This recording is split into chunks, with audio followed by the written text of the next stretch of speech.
Hello my dear student, आपके अपने YouTube channel global science IQ में आप सभी लोगों का मैं हार्दिक स्वागत एवं अभिनंदन करती हूँ। सबसे पहले आप सभी लोगों को रक्षाबंधन की ढेर सारी शुभकामनाएं। हैप्पी रक्षाबंधन। जैसा कि आप सभी लोगों को पता है, हमने आपसे बोल रखा था कि हम रक्षाबंधन के दिन केमिस्ट्री की एक स्पेशल क्लास लेकर के आऊंगी। मैंने वैसा ही किया। आज हम आपके लिए केमिस्ट्री के प्रीवियस ईयर पूछे हुए क्वेश्चंस लेकर के आई हूँ, जो कि नीट एवं CBSE AIPMT के पूछे हुए क्वेश्चन है। लगभग हम यहाँ पर टॉप 25 MCQ सॉल्व कराऊंगी, जो कि सभी प्रीवियस ईयर पूछे हुए क्वेश्चंस होंगे। सभी क्वेश्चंस आपके एग्जाम्स के लिए बहुत ही इंपॉर्टेंट एंड शानदार क्वेश्चन है।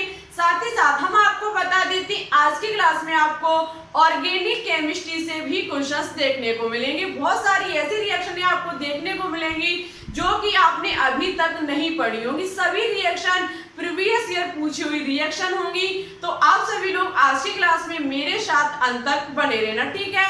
और आप सभी लोगों से रिक्वेस्ट है, इस रक्षाबंधन के मौके पर इस वीडियो को इतना शेयर करना कि आपके 1K सब्सक्राइबर कंप्लीट हो जाए। इतना शेयर कर देना कि जल्द से जल्द 1K सब्सक्राइबर कंप्लीट हो जाए और हम जब नेक्स्ट प्रीवियस ईयर पूछे हुए क्वेश्चंस की वीडियो लेकर के आए तो उसमें हम लाइव दिखें, आपकी और हमारी फेस टू फेस बात हो। जब हम इस लाइव क्लास से जब हम नेक्स्ट प्रीवियस ईयर पूछे हुए क्वेश्चंस की वीडियो लेकर के आए, ठीक है।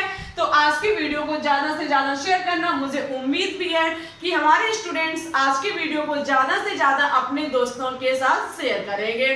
तो फिर चलिए टाइम ना वेस्ट करते हुए बात करते हैं आज के फर्स्ट क्वेश्चन पर, नजर डालते हैं बोर्ड की तरफ। देखो, सबसे पहले आज का फर्स्ट क्वेश्चन नीट 2016 का पूछा हुआ क्वेश्चन है। नीट 2016 का पूछा हुआ क्वेश्चन है। हम आपको शुरुआत में ही बता देते हैं कि आज है रक्षाबंधन। मैंने आपसे बोला था कि रक्षाबंधन के दिन से या फिर उसके नेक्स्ट दिन से हम आपकी ऑर्गेनिक केमिस्ट्री को स्टार्ट कर देंगे।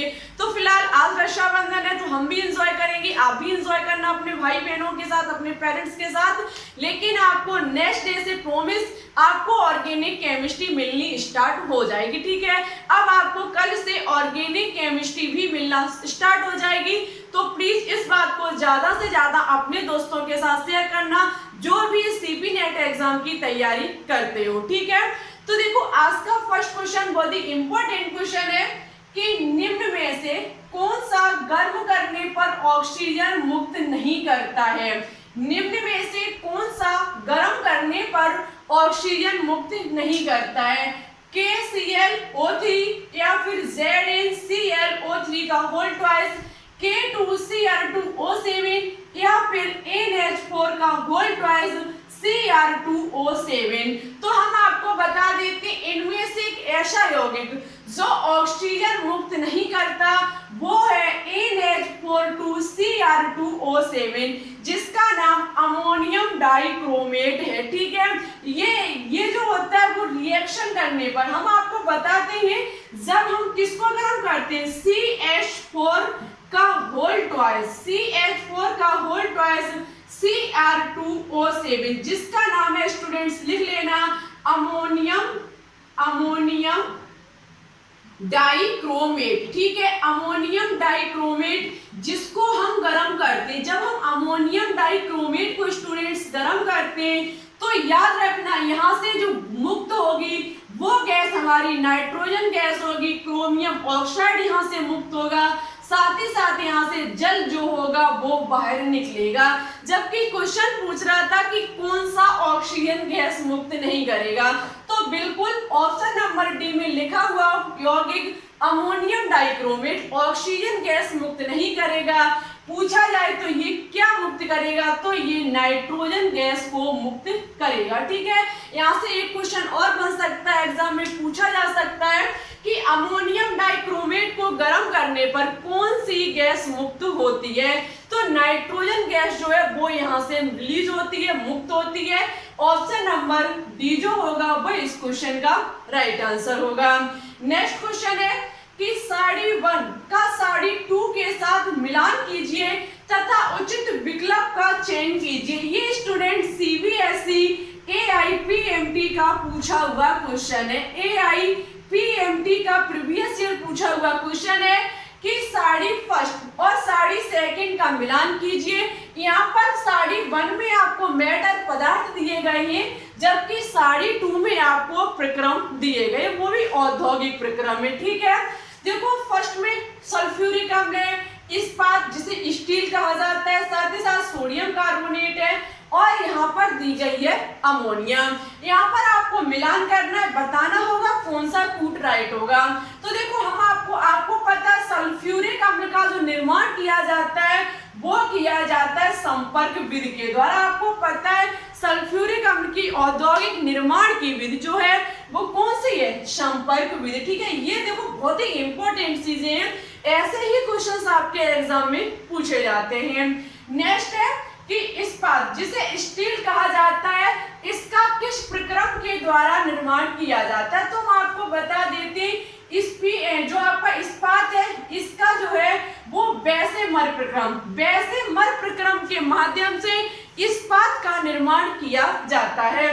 जबकि सोडियम कार्बोनेट का बात की जाए तो ली ब्लॉक प्रक्रम के माध्यम से सोडियम कार्बोनेट का निर्माण किया जाता है, ये इसकी औद्योगिक निर्माण की विधि है। ठीक है, जबकि नेक्स्ट है अमोनिया की बात की जाए तो अमोनिया बनाने की प्रक्रम विधि जो है, औद्योगिक निर्माण की जो विधि है वो है हॉवर प्रक्रम के द्वारा, इसे हेबर प्रक्रम भी कहा जाता है। हेबर प्रक्रम के माध्यम से अमोनिया का निर्माण किया जाता है। तो इस प्रकार से हमारा कूट बनके तैयार होगा 4, उसके बाद 2, उसके बाद 3, उसके बाद 1। इस क्वेश्चन का ऑप्शन नंबर सी जो होगा वो बिल्कुल राइट आंसर होगा। ठीक है, तो इस प्रकार से भी आपके एग्जाम में कूट दे दिए जाते हैं और आपको 2 साड़ी दे दी जाएंगी और मिलान पूछा जाता है। ठीक है, तो यदि आपकी ये देखो आपको ओनली पता होना चाहिए, फिर क्वेश्चन को किसी भी प्रकार से घुमा के एग्जाम में दिया जाए आप 100% उसे सॉल्व कर पाएंगे। नेक्स्ट क्वेश्चन है कि निम्नलिखित तत्वों में से कौन सा पिग आयरन कच्चा लोहा जिसे कहा जाता है में अधिकतम मात्रा में अशुद्ध रूप में उपस्थित रहता है। निम्नलिखित तत्वों में से कौन सा आयरन, जो आयरन मतलब कच्चा लोहा जिसे कहा जाता है, में अधिकतम मात्रा में अशुद्ध रूप में रहता है। कार्बन रहता है, सिलिकॉन रहता है, फास्फोरस रहता है या फिर मैंगनीज रहता है। तो सबसे पहले हम आपको बता देते हैं कच्चे लोहा, जो आपका कच्चा लोहा होता है, पिग आयरन जो होता है उसमें अशुद्धि के रूप में सबसे अशुद्ध मात्रा में पाया जाता है Fe, जो कि होता है लोहा, जो कि होता है 95%। कितना होता है 95%। लेकिन कहीं भी ऑप्शन में आपको लोहा नजर नहीं आएगा। लोहा के बाद सेकंड नंबर पर स्टूडेंट्स है यहाँ पर कार्बन, सेकंड नंबर पर होता है कार्बन, जो कि अशुद्धि के रूप में इसकी जो मात्रा होती है वो होती है 4.5%। 4.5% इसमें कार्बन अशुद्धि के रूप में उपस्थित रहता है, किसमें, पिग आयरन या फिर कच्चा लोहा में। ठीक है, तो इस प्रकार से ऑप्शन नंबर ए जो होगा वो इस क्वेश्चन का राइट आंसर होगा। यदि एग्जाम में लोहा या फिर आयरन दे दिया जाए तो आप उस पर टिक करके आओगे, लेकिन यहाँ पर न होने के कारण हमने किस ऑप्शन को चुना, ऑप्शन नंबर ए कार्बन को चुना। ठीक है, यहाँ पर सिलिकॉन भी रहता है, फास्फोरस भी रहता है, मैंगनीज भी रहती है, सब कुछ अशुद्धि के रूप में उपस्थित रहते हैं। ठीक है, आई होप आपको ये सभी क्वेश्चन समझ में आ चुके होंगे। अब स्टूडेंट्स करते हैं आज के नेक्स्ट क्वेश्चन पर चर्चा। चलिए अब बात करते हैं नेक्स्ट क्वेश्चन पर। नेक्स्ट क्वेश्चन जो है वो नीट 2016 का पूछा हुआ क्वेश्चन है। ठीक है, क्वेश्चन है कि धुंध कोलाइडी विलयन है, धुंध कोलाइडी विलयन है। देखो ये सरफेस केमिस्ट्री का एक क्वेश्चन है। सरफेस केमिस्ट्री जो चैप्टर है वो हम आपको बहुत ही डिटेल से पढ़ा चुके हैं। यदि आपने सरफेस केमिस्ट्री की सभी वीडियो को अटेंड नहीं किया तो एक बार जरूर कर लें, क्योंकि ये चैप्टर आपके एग्जाम के लिए मोस्ट इंपॉर्टेंट एंड कीमती चैप्टर है। इससे बहुत सारे प्रीवियस ईयर पूछे हुए क्वेश्चंस हैं। हम आपको आज की वीडियो में इससे बनने वाले क्वेश्चंस जरूर ही लगवाएंगे। ठीक है, तो इस सरफेस केमिस्ट्री की वीडियो को एक बार जरूर देखें। तो देखो धुंध कोलाइडी विलयन है, द्रव में गैस का, गैस में ठोस का, गैस में गैस का या फिर गैस में द्रव का। तो देखो जो कोलाइडी विलयन है, जो धुंध का कोलाइडी विलयन है, धुंध जो एक उदाहरण है वो गैस में द्रव का है, ठीक है, गैस में द्रव का है। यहाँ पर गैस में द्रव, गैस में द्रव का मतलब क्या कि गैस हमारा परिक्षेपण माध्यम होगा और द्रव जो हमारा लिक्विड होगा वो हमारा क्या होगा, परिचित प्रावस्था। ये द्रव जो होगा वो इस गैस में घोला जाएगा। द्रव एक प्रकार का हमारा विलय माना जाएगा और गैस एक प्रकार की हमारी क्या मानी जाएगी, विलायक मानी जाएगी। तो देखो ये बात की जाए कि ये किस प्रकार का कोलाइडी विलयन है, तो इसे कहा जाता है द्रव एरोसोल कोलाइडी विलयन। क्या कहा जाता है, द्रव एरोसोल, ठीक है, द्रव एरोसोल इसको कहा जाता है, ये बात आप याद रखना, ठीक है। तो नेक्स्ट क्वेश्चन है, उत्प्रेरकता के अधिशोषण सिद्धांत के अनुसार अवक्रिया की गति में वृद्धि होती है क्योंकि। ये क्वेश्चन सीबीएसई एआईपीएमटी का प्रीवियस ईयर पूछा हुआ क्वेश्चन है। एक भी क्वेश्चन आपको आज ऐसा नजर नहीं आएगा जो प्रीवियस ईयर पूछा हुआ ना हो, ठीक है। नीट के होते तो हम लिख देते, शेष पर बाई चांस याद भूल जाते, तो याद रखना वो सीबीएसई एआईपीएमटी का प्रीवियस ईयर पूछा हुआ क्वेश्चन है कि उत्प्रेरकता के अधिशोषण सिद्धांत के अनुसार अवक्रिया में गति में वृद्धि होती है क्योंकि अधिशोषण अवक्रिया की सक्रिय ऊर्जा को कम कर देता है। समस्थानिक अधिशोषण के कारण अवकर्मक अणुओं की क्षमता सक्रिय केंद्रों पर अधिक होती है या फिर अधिशोषण प्रक्रम में अणुओं की सक्रिय ऊर्जा अधिक हो जाती है या फिर अधिशोषण ऊष्मा उत्पन्न करते हैं जो अवक्रिया की गति को बढ़ा देते हैं। तो हम आपको बता देते हैं उत्प्रेरकता के अधिशोषण सिद्धांत के अनुसार अवक्रिया की गति में वृद्धि कब होती है, जब अधिशोषण अवक्रिया की सक्रिय ऊर्जा को कम कर देते हैं। हम जब अधिशोषण सिद्धांत उत्प्रेरकता पर लागू करते हैं, उत्प्रेरकता को जब हम लागू करते हैं तो स्टूडेंट याद रखना वहां पर सक्रिय ऊर्जा को कम कर देता है, एनर्जी जो होती है वो कम हो जाती है जिससे कि हमारी अवक्रिया में वृद्धि होने लगती है।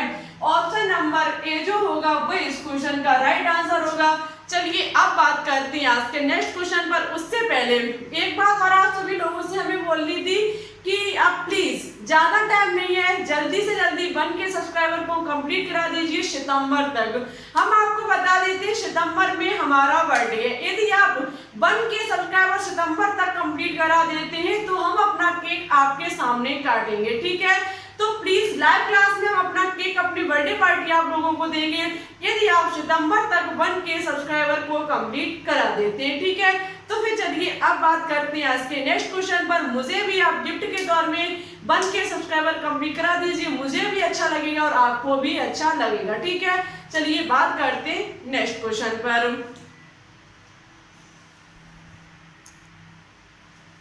चलिए बात करते हैं अब नेक्स्ट क्वेश्चन पर। नेक्स्ट क्वेश्चन जो कि सीबीएसई एआईपीएमटी का प्रीवियस ईयर पूछा हुआ क्वेश्चन है कि यदि एक प्रकाश की किरण वास्तविक विलयन से गुजरती है तब यह दृष्टिगोचर होती है, प्रकीर्णित होती है या फिर दृष्टिगोचर नहीं होती है या फिर इनमें से कोई नहीं। तो देखो आपको पता है किसी भी प्रकाश की किरण को यदि वास्तविक विलयन से गुजारा जाएगा तो वो दृष्टिगोचर नहीं होगी।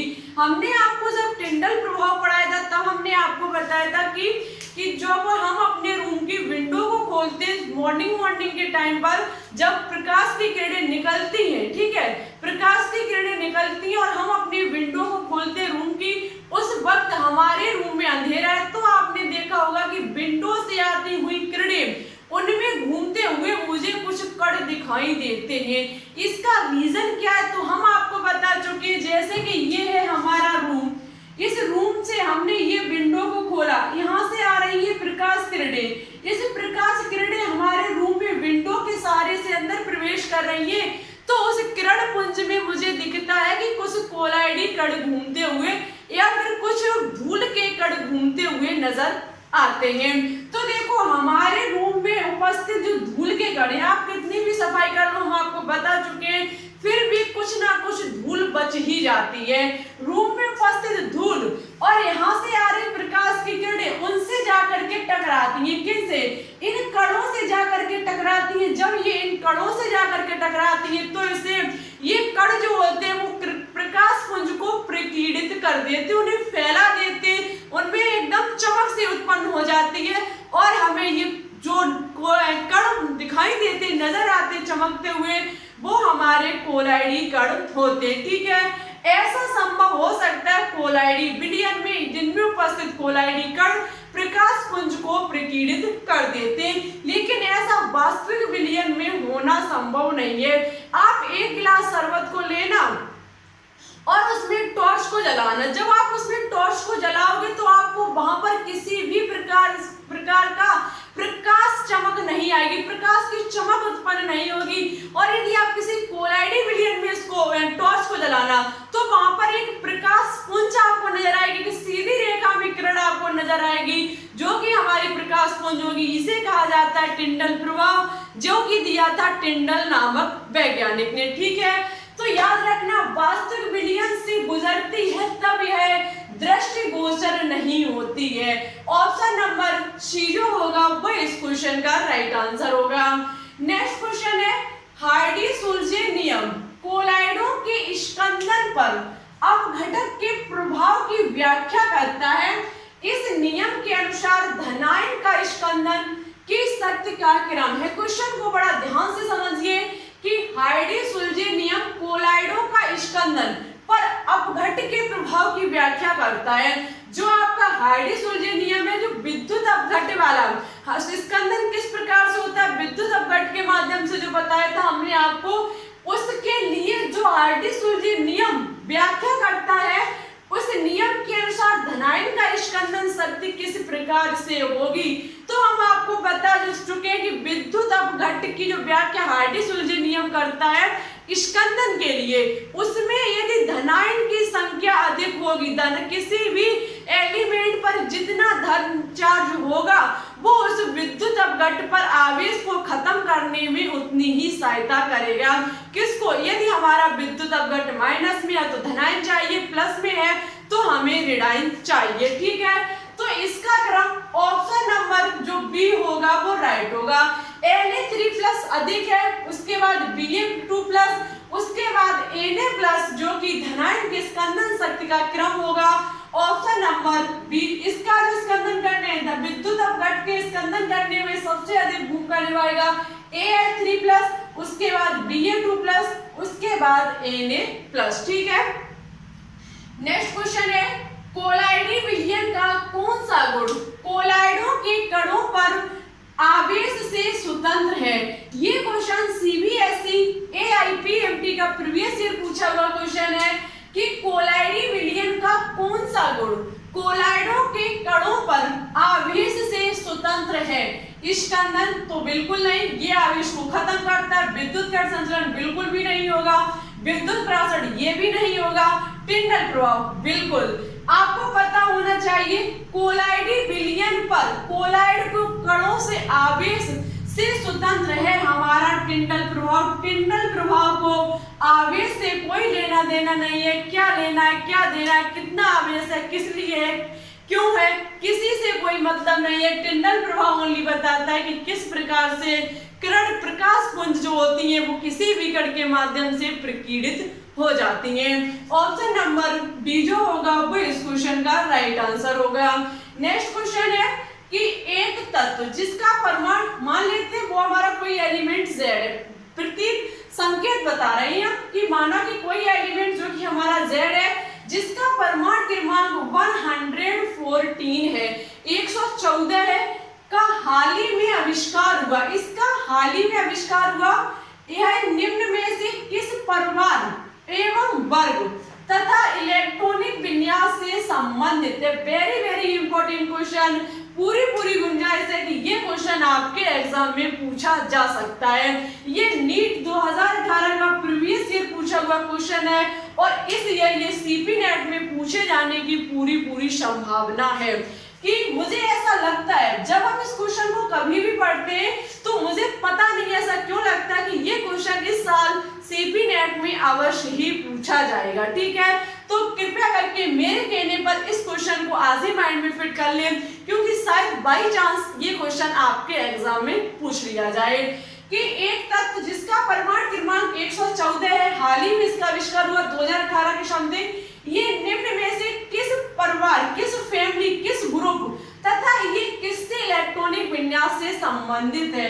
हेलोजन परिवार, ऑक्सीजन परिवार, कार्बन परिवार या फिर नाइट्रोजन परिवार। तो देखो हम आपको बता देते हैं कि जब हमें बड़े बड़े परमाणु क्रमांक दे दिए जाते, बड़े बड़े एलिमेंट दे दिए जाते, तो उनका इलेक्ट्रॉनिक विन्यास करना बहुत ही कठिन हो जाता है। जैसे कि 114 का इलेक्ट्रॉनिक विन्यास करो तो बहुत लंबा हो जाएगा। तो इसके लिए हम क्या करते हैं कि उसके नजदीक, जो उसके नजदीक अक्रिय गैस होती है, उसको गुरु कोष्ठक में लिख करके उसके परमाणु क्रमांक को लिख देते, तो उतनी हमें इलेक्ट्रॉनिक विन्यास कम करना हो जाता है, मींस उतना इलेक्ट्रॉनिक विन्यास हमारा मान लिया जाता है।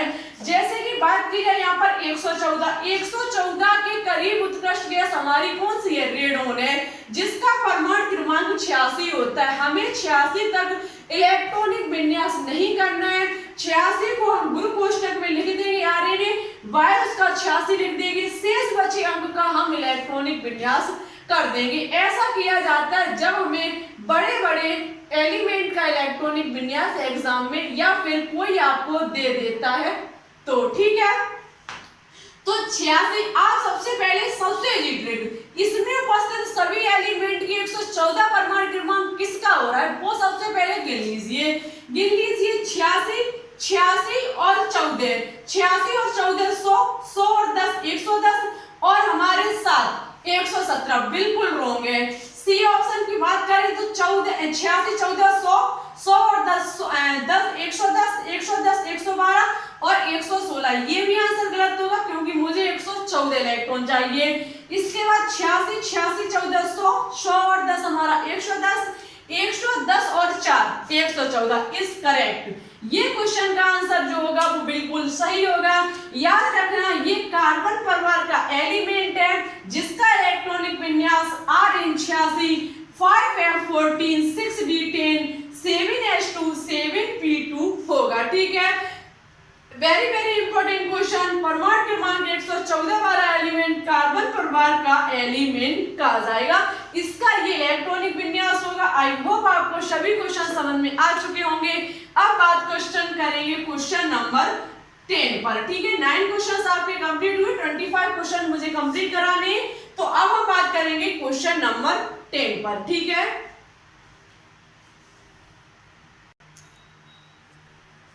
चलिए तो अब बात करते हैं नेक्स्ट क्वेश्चन पर। नेक्स्ट क्वेश्चन सीबीएसई एआईपीएमटी का प्रीवियस ईयर पूछा हुआ क्वेश्चन है। ये तीनों ही क्वेश्चन सीबीएसई एआईपीएमटी के पूछे हुए क्वेश्चन है। ठीक है, क्वेश्चन है कि क्वांटम संख्याओं का निम्न समूह अधिकतम कितने इलेक्ट्रॉनों से संबंधित है? क्वांटम संख्याओं का निम्न समूह अधिकतम कितने इलेक्ट्रॉनों से संबंधित है? यहाँ पर समूह दिया गया है n बराबर 3, l बराबर 1 और m बराबर -1। सबसे पहले क्वांटम संख्याएं आपको पता है 4 प्रकार की होती है। Principal quantum number, azimuthal quantum number, उसके बाद होता है मैग्नेटिक क्वांटम नंबर, उसके बाद होता है स्पिन क्वांटम नंबर। मुख्य क्वांटम संख्या, दुग्धांशी क्वांटम संख्या, चक्रण क्वांटम संख्या और लास्ट होती है तीसरी होती है हमारी चुंबकीय क्वांटम संख्या और लास्ट होती है चक्रण क्वांटम संख्या। ठीक है, आपको पता है मुख्य क्वांटम संख्या n बराबर होती है, l हमारी दुग्धांशी क्वांटम संख्या होती है, m हमारी चुंबकीय क्वांटम संख्या होती है। ठीक है, n बराबर 3 आपको पता है जो कोषों की संख्या बताएगा कि कौन से कोष में इलेक्ट्रॉन भरा गया है। तो यहाँ पर आप देख सकते हैं तीसरा कोष है, l बराबर 3 दिया गया है। 3 आपको पता है ये हमारे जो 4 सबसेल होते हैं s p d f, ये 4 सबसेल के बारे में बताता है हमारा दुग्धांशी क्वांटम संख्याएं। इनके मान 0 1 2 3 होते हैं। ठीक है, अब 1 जो l बराबर मान है, l बराबर जो मान है 1 वो है p सबसेल का, मींस 3p हमारा हो जाएगा। आगे दिया गया है -1। देखो चुंबकीय क्वांटम संख्या को ज्ञात किया जाता है इसके माध्यम से, जैसे कि हमारा पी सबशेल है, पी सबशेल में अधिकतम जो कक्षक होते हैं वो होते हैं 3, अधिकतम कक्षक 3 होते हैं जिसमें भरे जाते हैं इलेक्ट्रॉन। क्या भरे जाते हैं? इलेक्ट्रॉन। इलेक्ट्रॉन आपको पता है कि जो चुंबकीय क्वांटम संख्या होती है इसका मान निकालने के लिए -L2 प्लस L होता है, मीन्स -L से प्लस L होता है, -L से प्लस L होता है, मतलब -L का मान यहाँ पर कितना है? -1। कितना है? 1।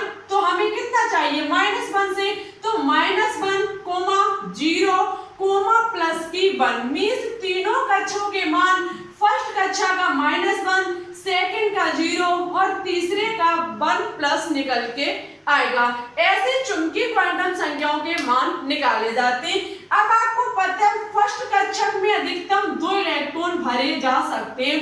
रूल क्या कहता है कि सबसे पहले एक इलेक्ट्रॉन सब में भर जानी चाहिए, यदि इलेक्ट्रॉन शेष बचते हैं तो हम उनका युग्मन करना स्टार्ट करेंगे। लेकिन हमें क्वेश्चन डायरेक्ट पूछ रहा है कि कितने इलेक्ट्रॉन भरे जाएंगे, किसमें?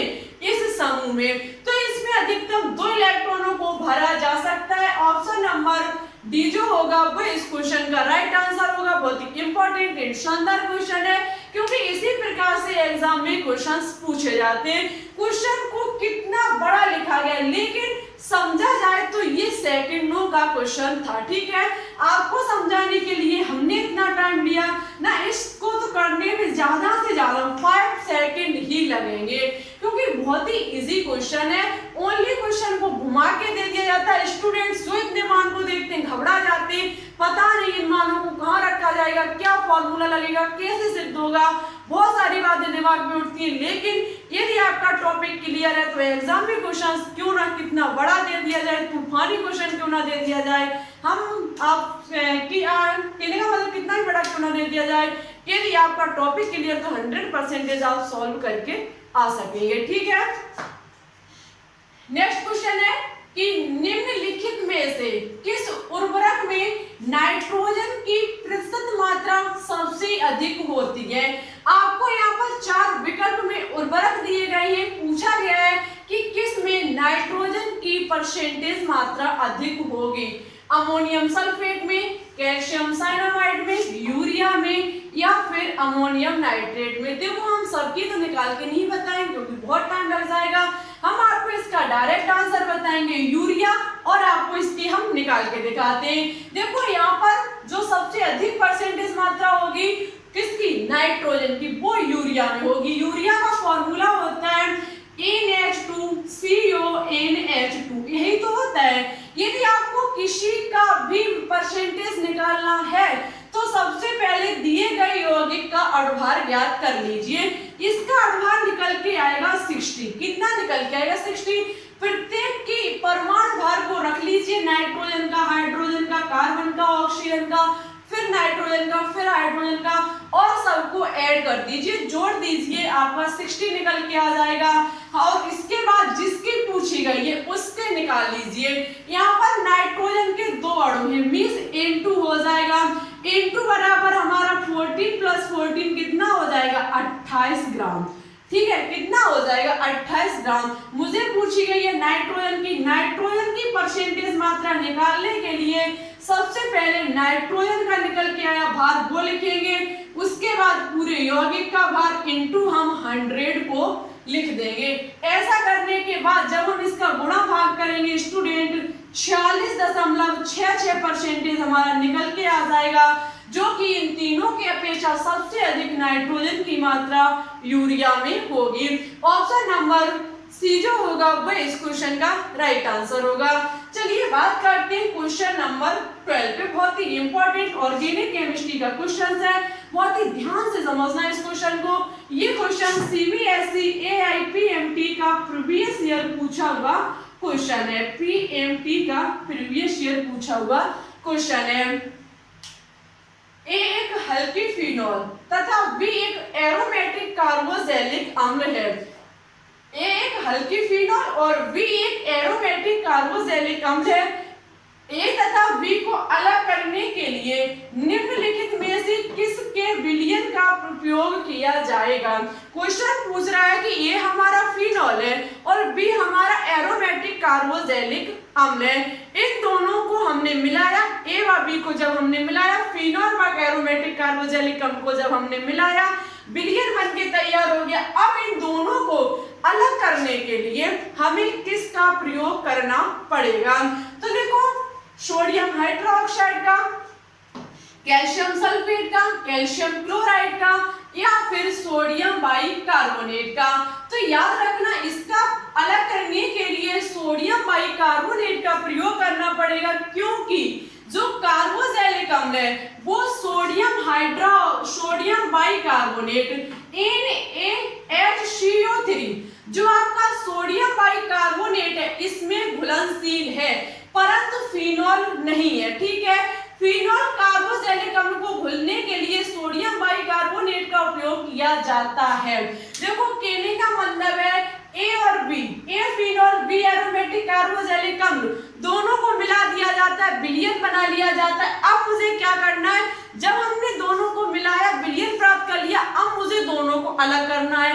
ए फिनॉल बी एरोमेटिक कार्बोक्सिलिक अम्ल को अलग करना है, तो ये कैसे होगा।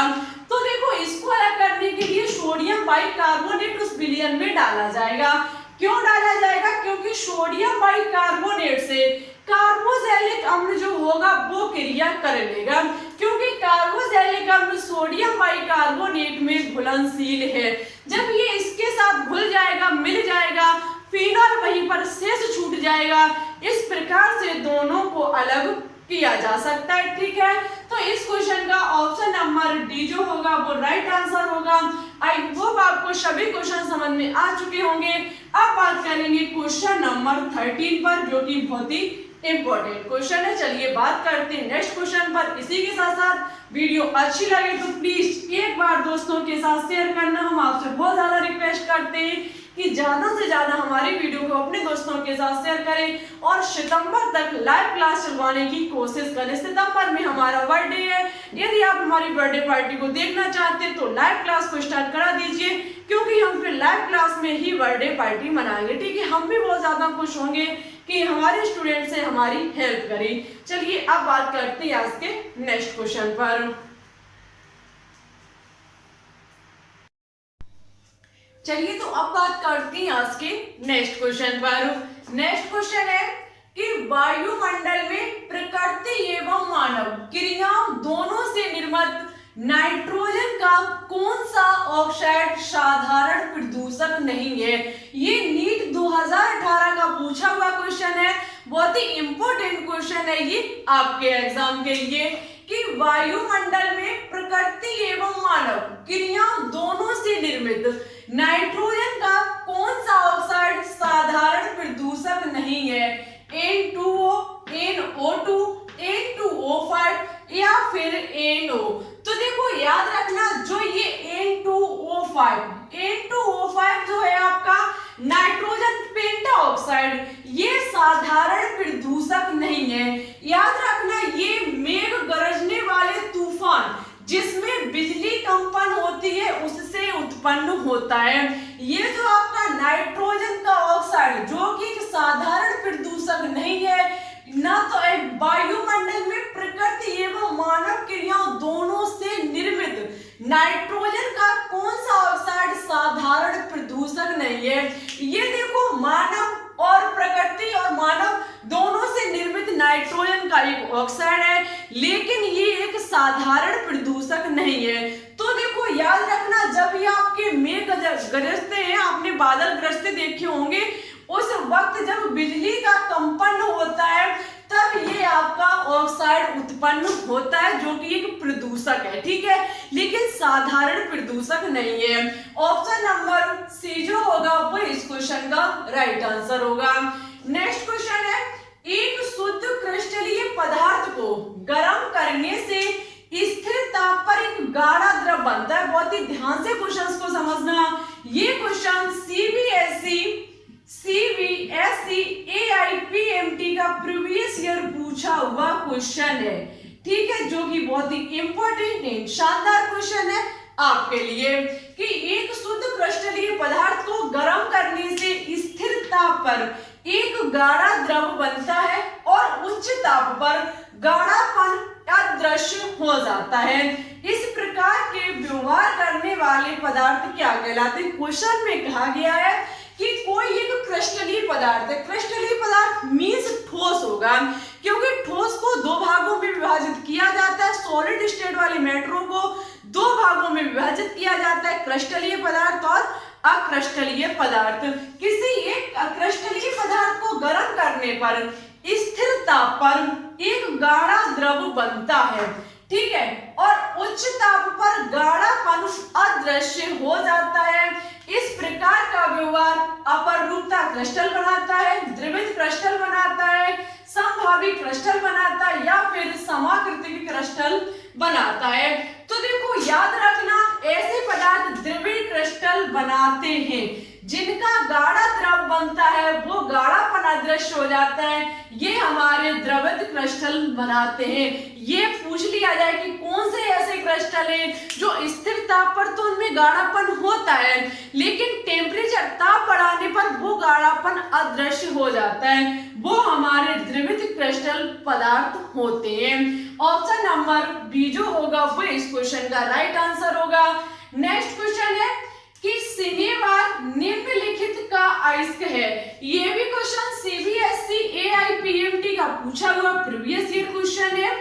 एआईपीएमटी का प्रीवियस ईयर पूछा हुआ क्वेश्चन है। सिनेवार निम्नलिखित का अयस्क है। Hg mercury, Pb lead, Zn zinc या फिर Cu कॉपर।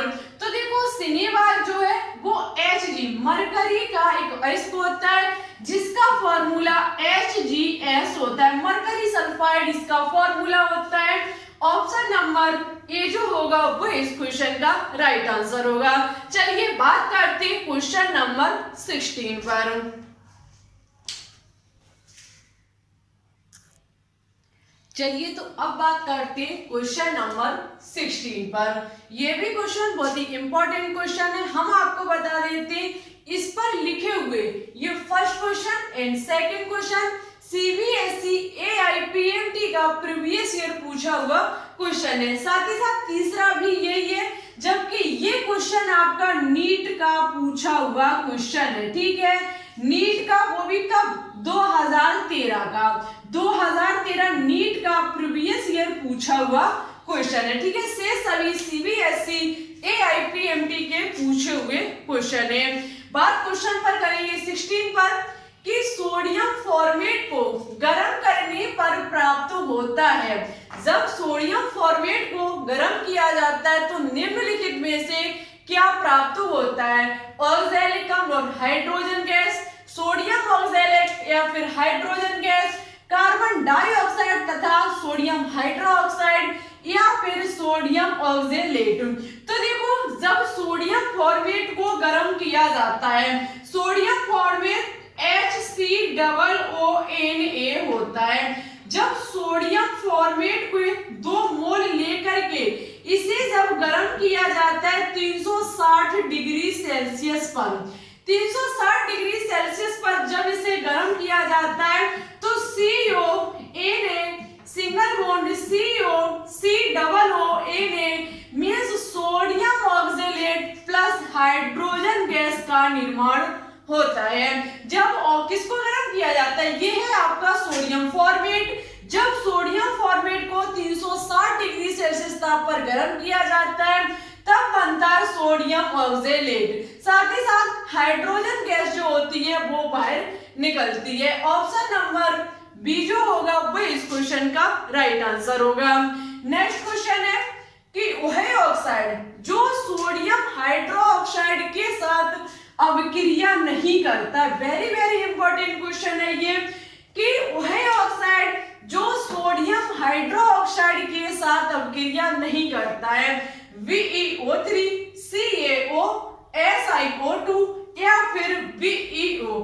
हम आपको बता देते हैं जो आपका कैल्शियम ऑक्साइड होता है वो कभी भी सोडियम हाइड्रोक्साइड के साथ क्रिया नहीं करता है।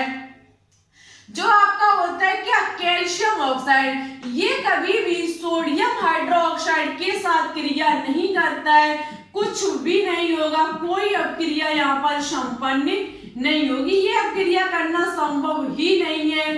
तो ये बात आप याद रखना, कैल्शियम ऑक्साइड की क्रिया कभी भी सोडियम हाइड्रोक्साइड के साथ नहीं कराई जा सकती है। ठीक है, तो ऑप्शन नंबर बी जो होगा वो इस क्वेश्चन का राइट आंसर होगा। नेक्स्ट क्वेश्चन है कि क्षारीय धातुओं की निम्नलिखित में से कौन सा गुणधर्म परमाणु क्रमांक बढ़ाने के साथ साथ बढ़ता है? आयनिक त्रिज्या, गलनांक, विद्युदात्मकता या फिर प्रथम आयनन ऊर्जा। क्वेश्चन कह रहा है कि क्षारीय धातुओं की ऐसा कौन सा गुणधर्म है जो परमाणु क्रमांक बढ़ने के साथ साथ बढ़ता है। तो आपको पता होगा जो आयनिक त्रिज्या होती है वो परमाणु क्रमांक के साथ साथ बढ़ती है। क्या? आयनिक त्रिज्या।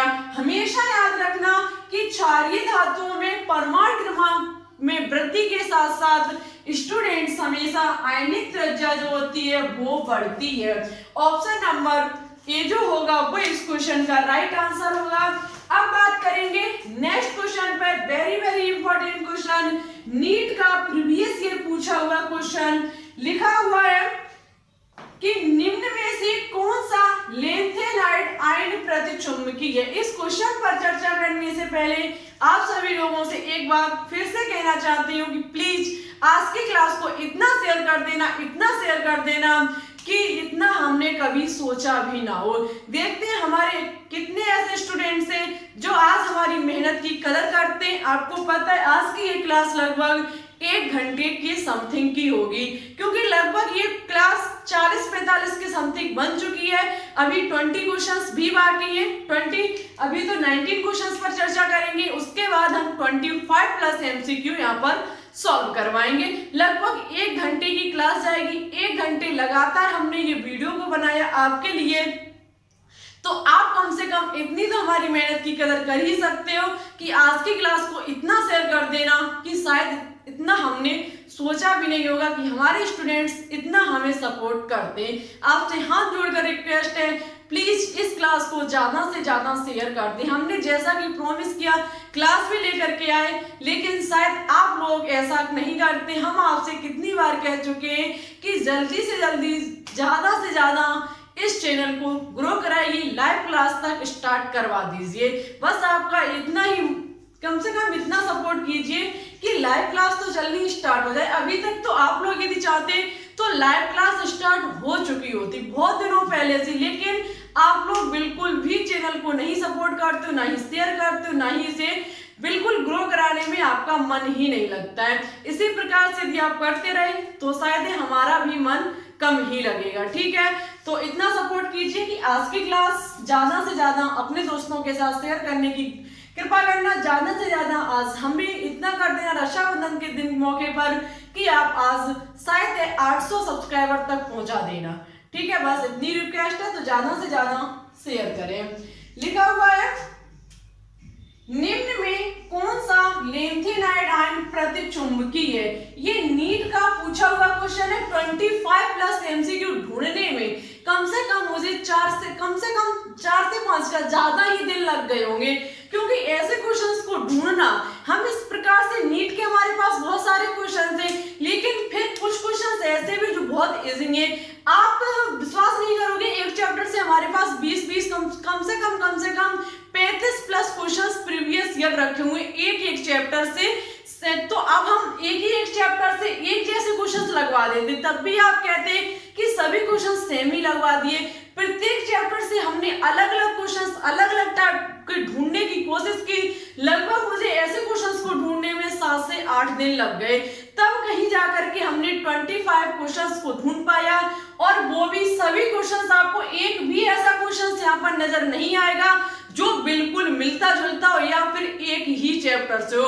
सभी क्वेश्चंस सभी चैप्टर से हमने उठाए और सभी क्वेश्चंस को अलग अलग कराए। इसमें आपको फिजिकल केमिस्ट्री, साथ ही साथ ऑर्गेनिक केमिस्ट्री, इनऑर्गेनिक केमिस्ट्री, तीनों से क्वेश्चंस देखने को मिलते हैं। तीनों से क्वेश्चंस हमने देने की कोशिश की है और हमने सोचा है कि और जल्दी आपकी हम ऑर्गेनिक केमिस्ट्री को स्टार्ट करेंगे। आज है रक्षाबंधन, शायद है कल से आपकी ऑर्गेनिक केमिस्ट्री को हम स्टार्ट कर देंगे। बस अपना सपोर्ट और प्यार दिखाते रहना, ठीक है। जितना सपोर्ट करोगे उतनी ही अच्छे आपको कंटेंट मिलेगा, ठीक है। और जहां तक है तहां तक सीपी नेट का एग्जाम, सीपी नेट के फॉर्म सितंबर लास्ट तक आ जाने की संभावना है। आपके फॉर्म जो है वो सितंबर लास्ट तक आ सकते हैं, ठीक है। तो थोड़ी मेहनत कर लीजिए, मेहनत कर लोगे तो आपका सपना भी साकार हो जाएगा, ठीक है। तो देखो, निम्न में से कौन सा लेनदेन आयन प्रतिचुंबकी है? प्रतिचुंबकी कब होता है, अनुचुंबकी कब होता है, आपको पता होना चाहिए। प्रतिचुंबकी तब होता है जब किसी भी कक्षक में कोई भी अयुग्मित इलेक्ट्रॉन उपस्थित नहीं होता है। मींस प्रत्येक इलेक्ट्रॉन हमारे युग्मित होते हैं, सभी इलेक्ट्रॉनों के जोड़े बने होते हैं, वो हमारे आयन प्रतिचुंबकी आयन कहलाते हैं। जबकि जो कि हमारे अनपेयर होते, युग्मित नहीं होते, अनुयुग्मित होते, उनमें वो हमारे अनुचुंबकीय आयन कहलाते हैं। यहाँ पर बात की जाए Ce2+ होगा, Sm2+ होगा, Eu2+ होगा या फिर YV2+ होगा। हम देखो सभी की निकालेंगे तो लगभग वीडियो और ज्यादा लंबी हो जाएगी, तो डायरेक्ट आंसर बताएंगे और उसको समझाएंगे। ऐसी बात नहीं, हम समझाएंगे उस चीज को। YV2+ आयन हमारा प्रतिचुंबकी होगा। कैसे होगा, चलिए हम अब आपको बताते हैं। देखो, आपको सबसे पहले YV का पता होना चाहिए परमाणु क्रमांक। देखो कभी कभी एग्जाम में परमाणु क्रमांक दे दिए जाते हैं, लेकिन बाई चांस ऐसा भी हो सकता है कि आपको परमाणु क्रमांक ना दिया गया हो। और स्टूडेंट्स यदि ऐसे क्वेश्चंस में आपको परमाणु क्रमांक नहीं पता है तो आप 1000 कोशिश कर लेना, आप क्वेश्चन को सॉल्व नहीं कर पाएंगे। फिर वही चीज तुक्का चाहे कितना भी लगाए, और तुक्के वाले क्वेश्चंस 100 में 100% सही नहीं होते, ठीक है। आपको यदि परमाणु क्रमांक, परमाणु भार की क्लास चाहिए तो आप 0 लेवल बेसिक केमिस्ट्री की प्लेलिस्ट में जाकर के देख सकते हैं। वहां हमने 101 से लेकर के 118 तक के एलिमेंट के परमाणु क्रमांक, परमाणु भार, संकेत सभी के बारे में डिटेल से जानकारी दी है, ठीक है। तो देखो YV, इसका परमाणु क्रमांक होता है 70। सबसे पहले आप इसका निकालो इलेक्ट्रॉनिक विन्यास। जब इतने बड़े बड़े एलिमेंट आपके सामने दे दिए जाते हैं तो उनका इलेक्ट्रॉनिक विन्यास थोड़ा ज्ञात करना कठिन हो जाता है और साथ ही साथ लंबा भी हो जाता है। इतना टाइम हम एग्जाम में, आपको पता है, क्वेश्चन को सॉल्व करना 10 सेकंड, ज्यादा से ज्यादा कोशिश करो क्वेश्चन को 10 सेकंड में निपटाने की, ठीक है। तो YV 70। अब आपको ऐसे बड़े बड़े एलिमेंट का इलेक्ट्रॉनिक विन्यास करने के लिए आपको इनके पास वाली अक्रिय गैस को देखना पड़ेगा। जब बड़े बड़े दे दिए जाए तो आप इनके पास वाली अक्रिय गैस, जो कि इससे परमाणु क्रमांक उसका कम हो, 70 से कम होना चाहिए, तो हम यहाँ पर ले लेंगे क्या, जिनोन। जिनोन आपका जो होगा He। जिनोन का जो परमाणु क्रमांक होता है वो होता है 54। कितना होता है, इसका होता है 54 परमाणु क्रमांक जिनोन, जो कि एक अक्रिय गैस है, जो कि YV 70 के पास पड़ती है। इसके आगे 54 हमारा हो गया। इसके बाद आएगा हमारा 6s2। क्या आएगा, 6s2, 54 और तो 56। इसके बाद आएगा 4f पर होता है 14। यहाँ आपके हो गए 56 और 10 आपके हो जाएंगे कितने, 56 और 10 आपके हो जाएंगे 66 और 4 आपके हो जाएंगे 70। इस प्रकार से इसका परमाणु क्रमांक निकल के आ जाएगा। लेकिन आपको YV2+ का निकालना है। जब हम YV2+ का निकालेंगे तो आपको पता है He54 2+ साइन कब आएगा, जब वो अपने में से इलेक्ट्रॉनों का दान करेगा। कोई भी एलिमेंट जब अपने में से इलेक्ट्रॉनों का दान करता है तो प्लस चार्ज आता है, जब कोई ग्रहण करता है तो उस पर माइनस चार्ज आता है। मींस इसने दान किए, 2 अपने में से निकाले। 2 कहां से निकालेगा, बाहरी कक्षा से, बाहरी कोश से, या फिर बाहरी ऊर्जा स्तर से। अब आपका 4 बाहरी होगा या फिर 6 होगा। ये आपका नाभिक है, नाभिक के पास वाला 1 कोश, 2nd कोश, 3rd कोश, फोर्थ कोष, ये आपका 5 कोष, ये आपका 6वां कोष, 6वां कोष हो जाएगा। तो स्टूडेंट्स ये वायर होगा या फिर ये चौथे वाला वायर होगा? तो ये वाला वायर होगा, लेकिन बेशक इलेक्ट्रॉनिक विन्यास में से पहले रखा जाता है, लेकिन कोष तो यही वायर होगा। तो इलेक्ट्रॉन यहाँ से निकाले जाएंगे, कितने? 2। मीन्स ये पूरा यहाँ से हटा दिया जाएगा, हमारा बचेगा 4f14। हम क्या करेंगे, अंतिम इलेक्ट्रॉन जिस उपकोष में भरे हुए हैं उसके सबसे पहले कक्षक बनाएंगे। एफ सब सेल में भरे हुए हैं, एफ सब सेल में होते हैं 7 कक्षक। कितने कक्षक? 1 2 3 4 5 6, ये आपका हो गया 7 कक्षक होते हैं। 7 कक्षक में आपको 14 इलेक्ट्रॉनों को भरना है। सबसे पहले हम क्लॉकवाइज भरेंगे, शेष बचते तो एंटी क्लॉकवाइज भरेंगे। ये हमारा first electron, second electron, third electron, fourth electron, first, उसके बाद 6, उसके बाद 7। मुझे भरने 14, भर दीजिए एंटी क्लॉकवाइज। 7 नहीं 8 9 10 11 12 13 14। आप देख सकते हैं प्रत्येक कक्षक जो है वो कैसा हो गया, युग्मित हो गए, प्रत्येक इलेक्ट्रॉनों के जोड़े बन गए। यदि यहाँ पर एंटी क्लॉकवाइज ना भरा होता तो इसके जोड़े नहीं बने होते, मींस वो इलेक्ट्रॉन हमारा अयुग्मित इलेक्ट्रॉन कहा जाता। लेकिन यहाँ पर सभी के कक्षक भर गए, सभी के जोड़े बन गए, मींस हमारा ये कैसा हो गया, युग्मित हो गया। और जहां पर आयन हमारा युग्मित हो जाता है वो स्टूडेंट्स हमारा प्रतिचुंबकी कहलाया जाता है। ऑप्शन नंबर डी जो होगा वो इस क्वेश्चन का राइट आंसर होगा। Bi2+ एक प्रतिचुंबकी आयन है। क्यों है? क्योंकि इसके प्रत्येक इलेक्ट्रॉनों के जोड़े बन चुके हैं, ठीक है, बन जाते हैं इसके। तो इस प्रकार के एग्जाम में क्वेश्चन आते हैं, तो इसी प्रकार से आपको सॉल्व करना पड़ेगा। सबसे अच्छी बात है कि आप मेरी टॉपिक वाली क्लास को सभी को अटेंड कर लीजिए, आपको किसी भी प्रकार से कोई भी प्रॉब्लम नहीं होगी, क्योंकि टॉपिक आपके एग्जाम के लिए ज्यादा मायने रखते हैं। नेक्स्ट क्वेश्चन, क्वेश्चन नंबर 20, कि जब क्लोरीन को 400 डिग्री सेल्सियस ताप पर प्रोपीन में से प्रभावित किया जाता है तो किसका निर्माण होता है? क्वेश्चन कह रहा है जब क्लोरीन को 400 डिग्री सेल्सियस ताप पर प्रोपीन में से प्रभावित किया जाता है तो किसका निर्माण होता है? पीवीसी का, एलिल क्लोराइड का, वाइनिल क्लोराइड का, 1,2 डाइक्लोरोएथेन का। तो देखो यहाँ पर जो निर्माण होगा वो होगा एलिल क्लोराइड को। कैसे होगा? जब क्लोरीन को प्रोपीन के साथ, क्लोरीन को प्रोपीन का formula CH3CH double bond CHO। हम इसे क्या लिख सकते हैं, किस प्रकार से लिख सकते हैं? 3 2 5 2, इसे हम C1 2 3H6 करके भी लिख सकते हैं। ये हमारा प्रोपीन है। इसे जब हम क्लोरीन के साथ कितने ताप पर गर्म करते हैं? 400 डिग्री सेल्सियस ताप पर गर्म करते हैं, तो हमारा बनके तैयार होता है एलिल। एलिल का फॉर्मूला CH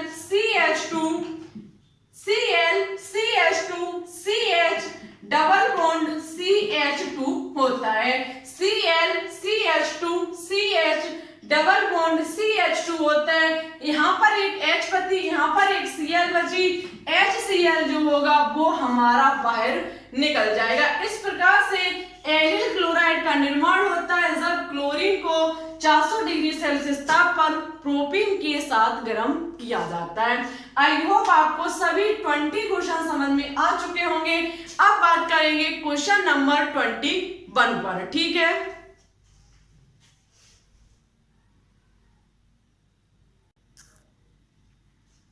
चलिए तो अब बात करते हैं नेक्स्ट क्वेश्चन पर। क्वेश्चन नंबर 21 क्वेश्चन नंबर, निम्नलिखित में से कौन सा तत्व पिटवा लोहे में मुख्य अशुद्ध घटक है? क्वेश्चन पूछ रहा है कि निम्नलिखित में से कौन सा तत्व पिटवा लोहे में मुख्य अशुद्ध घटक है। हम आपको बता देते यहाँ पर लिखे सभी क्वेश्चंस CBSE AIPMT के प्रीवियस ईयर पूछे हुए क्वेश्चन से। ये मत समझना कि हमने यहाँ पर लिखा नहीं तो वो आपके प्रीवियस ईयर पूछे हुए क्वेश्चंस नहीं है, आप ढूंढ लेना। मेरा विश्वास ना हो तो आप ढूंढ लेना, ये सभी क्वेश्चंस प्रीवियस ईयर पूछे हुए क्वेश्चन से। यहाँ पर हमने लिखा नहीं, वही चीज बार बार लिखना क्या फायदा। मोसे भी ऐसा नहीं है सभी चीज हम लिख दें तो फिर फायदा है क्या, कुछ ऐसा भी होना चाहिए आपके लिए कि जो स्पेशल हो। ठीक है, कहने का मतलब है सभी क्वेश्चंस प्रीवियस ईयर पूछे हुए क्वेश्चन है। निम्नलिखित में से कौन सा तत्व पिटवा लोहे में मुख्य अशुद्ध घटक है, सिलिकॉन, ऑक्सीजन, सल्फर या फिर ग्रेफाइट। तो याद रखना पिटवा लोहे में मुख्य अशुद्ध घटक जो है वो आपका ग्रेफाइट है। ठीक है, ग्रेफाइट पिटवा लोहे में मुख्य अशुद्ध घटक है। वेरी इंपॉर्टेंट क्वेश्चन है आपके एग्जाम के लिए, कई एक बार प्रीवियस ईयर में पूछा हुआ क्वेश्चन है। ऑप्शन नंबर डी जो होगा वो इस क्वेश्चन का राइट आंसर होगा। नेक्स्ट क्वेश्चन है कोलाइड विलयन में आवेश खत्म करने के लिए किसका उपयोग करते हैं। किसी भी कोलाइड विलयन में हमें आवेश खत्म करना है तो हम किसका उपयोग करेंगे। आपको पता है स्कंदन का उपयोग किया जाता है। स्कंदन में भी कई एक विधियां होती हैं, इलेक्ट्रॉन, धनावेशीकरण, विद्युत अपघट्ट या फिर यौगिक। तो स्कंदन में यहाँ पर एक विधि दी गई है विद्युत अपघट्ट। विद्युत अपघट्ट के जरिए से हम किसी भी कोलाइडी विलयन पर आवेश खत्म कर सकते हैं। विद्युत अपघट्ट हार्डी-सुलजे नियम पर आधारित है या फिर विद्युत अपघट्ट पर हार्डी-सुलजे नियम आधारित है। ठीक है, बात एक ही है। तो याद रखना कोलाइडी विलयन पर आवेश खत्म करने के लिए आयन, धनायन या फिर ऋणायन चार्ज को खत्म करने के लिए विद्युत अपघट्ट का प्रयोग किया जाता है। विद्युत अपघट्ट आपको पता ही होंगे, ऐसे यौगिक जिन्हें जल में घोलने पर वो अपने आयनों में वियोजित हो जाते हैं उन्हें विद्युत अपघट्ट कहा जाता है। ठीक है, ऑप्शन नंबर सी जो होगा वो इस क्वेश्चन का राइट आंसर होगा। नेक्स्ट क्वेश्चन, क्वेश्चन नंबर 23, निम्नलिखित में से कौन सा बल हीरे में कार्बन परमाणुओं को बांध कर रखता है। निम्नलिखित में से कौन सा बल हीरे में कार्बन परमाणुओं को बांध कर रखता है। आयनिक, सही संयोजक, ध्रुवीय या फिर वांडर वाल्स बल। तो याद रखना जो बल हीरे में कार्बन परमाणुओं को बांध कर रखता है वो आपका सही संयोजक बल होता है या फिर सही संयोजक बंध के कारण हमारे हीरे में कार्बन परमाणु बांध कर रखे जाते हैं। कार्बन का एक अपर रूप होता है हीरा, ये आपको पहले से भी पता होगा। कार्बन का एक अपर रूप होता है हीरा, जो कि आपको पता ही है। आज का नेक्स्ट क्वेश्चन 24 क्वेश्चन कि एक परमाणु का इलेक्ट्रॉनिक विन्यास 1s2 2s2 2p6 3s2 3p6 3d3 4s2 है। आप इसे किस वर्ग में स्थान देंगे। कृपया करके इस क्वेश्चन का आंसर आपको हमारे कमेंट बॉक्स में देना होगा। आज हम आपके लिए 2 क्वेश्चंस रखेंगे, अभी एक और आगे क्वेश्चंस आपको मिलेगा जो कि होमवर्क के तौर पर होगा। एक परमाणु का इलेक्ट्रॉनिक विन्यास 1s2 2s2 2p6 3s2 3p6 3d3 4s2 है। आप इसे किस वर्ग में स्थान देंगे, 5वें, 15वें, दूसरे या फिर तीसरे। इसका आंसर आपको हमारे कमेंट बॉक्स में कमेंट करके बताना होगा। यदि आपने हमारी टॉपिक वाली सभी क्लासों को अटेंड किया होगा तो आप इसका आंसर चुटकियों में दे लेंगे, क्योंकि एक ट्रिक, बहुत ही इजी ट्रिक हमने आपको बताई थी कि एसपीडीएफ ब्लॉक के एलिमेंट्स में वर्ग को हम कैसे ज्ञात करते हैं। ठीक है, यदि आप उस ट्रिक को जानना चाहते हैं, देखना चाहते हैं तो केमिस्ट्री की प्लेलिस्ट में जाकर के देख सकते हैं। लगभग हम 70 प्लस आज तक हमने 74 नंबर क्लास केमिस्ट्री में इनऑर्गेनिक की डाली हुई है। लगभग आपकी 75 के करीब वीडियो अपलोड कर चुके हैं हम इनऑर्गेनिक केमिस्ट्री में। अभी तक आपने एक भी अटेंड नहीं किए तो उन्हें जरूर देखें। जब तक आप टॉपिक वाली क्लास को अच्छे से नहीं देखेंगे, आप इस प्रकार से कितने भी एमसीक्यू रोजाना लगाते रहना, आपका सिलेक्शन नहीं होगा। ठीक है, क्यों नहीं होगा? क्योंकि ये नहीं होता है एग्जाम में कि सेम क्वेश्चन हम जो यहाँ पर कराते हैं वही एग्जाम में पूछ लिया जाए। क्वेश्चन हमेशा एग्जाम में घुमा के पूछा जाता है, टॉपिक क्लियर होगा। क्वेश्चन चाहे कितना भी घुमा के एग्जाम में रख दिया जाए, हम गारंटी देते हैं आप उसे 101% सॉल्व करके आएंगे। चलिए अब बात करते हैं क्वेश्चन नंबर 25 पर।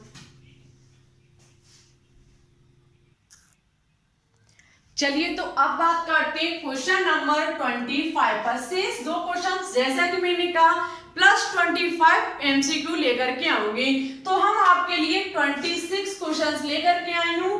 Question number 25, calcium, magnesium, phosphorus और क्लोरीन तत्वों की परमाणु त्रिज्या बढ़ने का सही क्रम है। ये क्वेश्चन CBSE AIPMT का प्रीवियस ईयर पूछा हुआ क्वेश्चन है कि Ca calcium, Mg magnesium, P phosphorus, Cl chlorine तत्वों की परमाणु त्रिज्या बढ़ने का सही क्रम है। देखो सबसे पहले हम बता देते हैं आपको, ये जो तत्व रखे हुए हैं ये बाएं से दाएं जाने वाले हैं। ऐसा नहीं है कि हम वर्ग में जा रहे हैं, ये हम आवर्त में बाएं से दाएं जा रहे हैं। आपको पता है यहाँ पर पूछा गया परमाणु त्रिज्या। किसी भी वर्ग में जब हम ऊपर से नीचे आते हैं तो परमाणु त्रिज्या में वृद्धि होती है, लेकिन जब हम बाएं से दाएं की तरफ जाते हैं तो हमेशा क्या होती है, घटती है। जब हम बाएं से दाएं की तरफ जाते हैं आवर्त सारणी में तो हमेशा परमाणु त्रिज्या जो होती है वो घटती है। तो देखो यहाँ पर क्रम जो होगा वो ऑप्शन नंबर बी होगा।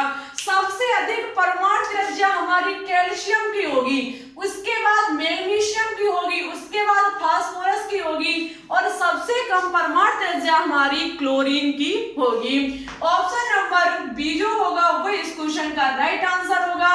ऐसे भी क्वेश्चंस आपको एग्जाम में घुमा के पूछे जाते हैं, ठीक है।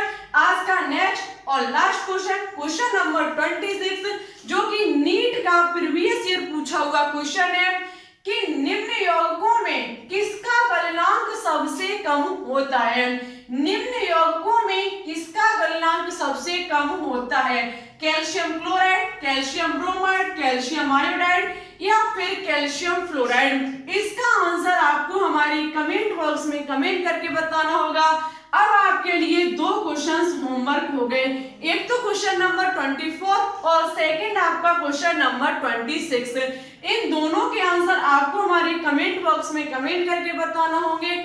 जो स्टूडेंट सही और अच्छे से आंसर देंगे हमें उन्हें कमेंट बॉक्स में ही रिप्लाई कर देंगे, क्योंकि ये एक स्पेशल क्लास है। अब पता नहीं स्पेशल क्लास कब आए, स्पेशल क्लास अब तभी आएगी जब आप लाइव क्लास चलाना स्टार्ट कर देंगे। आज ही हम कह देते हैं आपसे, इस प्रकार से प्रीवियस ईयर पूछे हुए क्वेश्चंस की स्पेशल क्लास अब आपको तभी देखने को मिलेगी जब आप हमारे 1000 सब्सक्राइबर को कंप्लीट करा देंगे। आप सीपी नेट, हमारी आपसे यही कहना है कि जब तक सीपी नेट के फॉर्म आए तब तक आप 1000 सब्सक्राइबर कंप्लीट करा दीजिए।